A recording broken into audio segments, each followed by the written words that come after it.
Hello दोस्तों, आज हम पढ़ेंगे 18वीं सदी का भारत भाग 3। इसके 18वीं सदी का भारत टॉपिक के भाग 2 हम पहले पढ़ चुके हैं, तो चलिए शुरू करते हैं। इस भाग में हम देखेंगे राजपूत, जाट और सिख राज्यों के बारे में, इनके प्रमुख शासकों जैसे सवाई जय सिंह, सूरजमल और रणजीत सिंह के बारे में। तो सबसे पहले हम देखते हैं राजपूत राज्य। 18वीं सदी का सबसे श्रेष्ठ राजपूत शासक जो था वो आमेर का सवाई जय सिंह था। कौन था? आमेर का राजा सवाई जय सिंह। यह 1681 से 1743 तक था।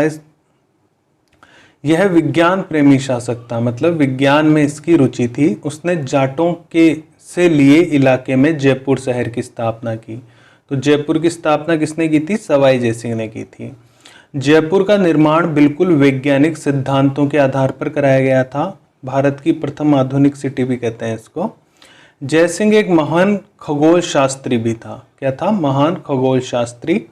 उसने दिल्ली, जयपुर, उज्जैन, मथुरा में सुसज्जित प्रवेक्षणशालाएं बनवाई थी। क्या बनवाई थी? सुसज्जित प्रवेक्षणशालाएं, जैसे जयपुर का जंतर मंतर है ना। उसने सारणियों का एक सेट तैयार किया जिससे लोगों को खगोल शास्त्र संबंधी प्रवेक्षण करने में मदद मिले, और इसका नाम उसने रखा जिज मोहम्मद शाही। तो अगर प्रश्न आता है जिज मोहम्मद शाही क्या है, तो यह सारणियों का एक सेट है जिससे खगोल शास्त्र संबंधी प्रवेक्षण करने में मदद मिलती है। उसने यूक्लिड की रेखागणित के तत्व, लघु गणकों को बनाने और उनके इस्तेमाल संबंधी नेपियर की रचना का संस्कृत में अनुवाद करवाया। उसने यूक्लिड की रेखागणित के तत्व, लघु गणकों को बनाने और उनके इस्तेमाल संबंधी नेपियर की रचना का संस्कृत में अनुवाद करवाया। जयसिंह जो था वो समाज सुधारक भी था। उसने एक कानून लागू करने की कोशिश की जिससे लड़की की शादी में किसी राजपूत को अत्यधिक खर्च करने को मजबूर न होना पड़े।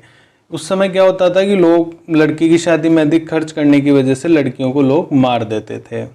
तो जयसिंह ने एक कानून लागू करने की कोशिश की थी।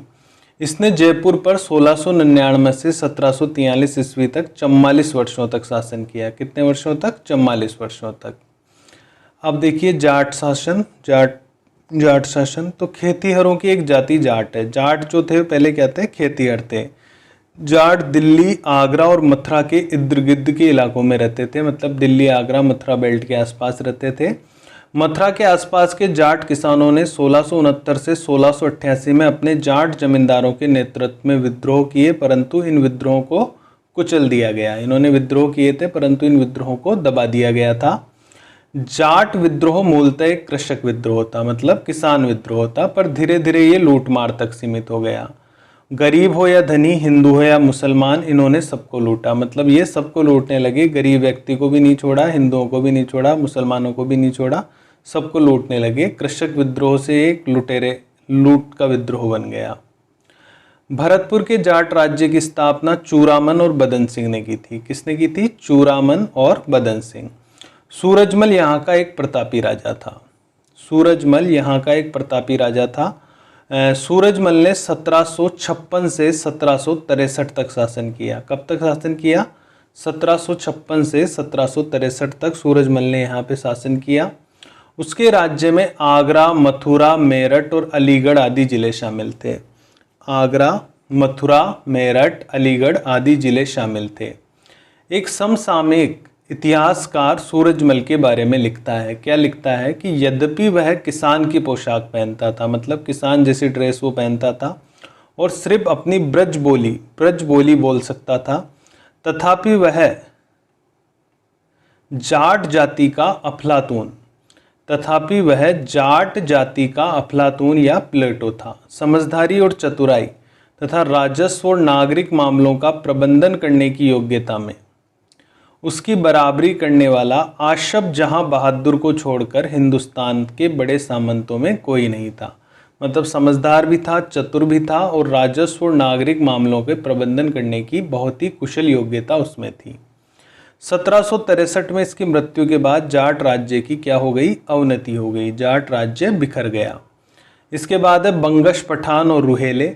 एक अफगानी मोहम्मद खां बंगश ने फरुखाबाद के इर्द गिर्द के इलाके, अलीगढ़ और कानपुर के बीच का जो इलाका था, पर मोहम्मद शाह के समय अधिकार कर लिया था। किसने? मोहम्मद खां बंगश ने। अब देखिए आगे, नादिर शाह के आक्रमण के बाद प्रशासन के ठप हो जाने पर अली मोहम्मद खां रुहेलखंड पर अपना राज कायम कर लेता है। कहाँ पर अपना राज कायम कर लेता है अली मोहम्मद खां? रुहेलखंड पर। इसकी राजधानी पहले बरेली में आंवला थी, बाद में वो रामपुर में स्थापित हो गई। बाद में कहाँ स्थापित हो गई? रामपुर में। इसके बाद देखिए सिख शासन। सिख धर्म को गुरु नानक ने 15वीं शताब्दी में चलाया था। कब चलाया था? 15वीं शताब्दी में। किसने चलाया था? गुरु नानक ने। यह पंजाब के जाट किसानों में लोकप्रिय हो गया। सिखों को लड़ाकू समुदाय के रूप में बदलने का काम किया गुरु हरगोविंद सिंह ने 1606 से 1645। सिखों को लड़ाकू समुदाय के रूप में बदलने का काम किसने किया था? गुरु हरगोविंद सिंह ने। अपने 10वें और आखिरी गुरु गोविंद सिंह 1666 से 1708 के नेतृत्व में सिख एक राजनीतिक और फौजी ताकत बने।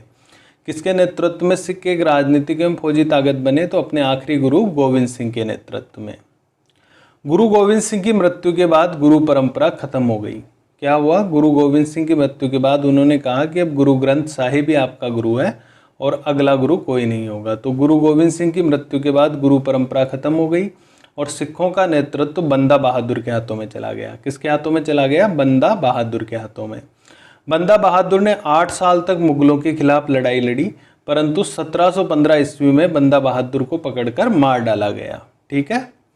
नादिर शाह और अब्दाली के आक्रमणों के समय सिख एक बार फिर उठ खड़े होते हैं। कब? जब नादिर शाह फारस का शासक और अहमद शाह अब्दाली अफगान शासक आक्रमण करते हैं तो मुग़ल साम्राज्य कमज़ोर होता है। तो उस समय सिख एक बार फिर उठ खड़े होते हैं और 1765 से 1800 ईस्वी के बीच पंजाब और जम्मू पर अपना अधिकार कर लेते हैं। कहाँ अपना अधिकार कर लेते हैं? पंजाब और जम्मू पर।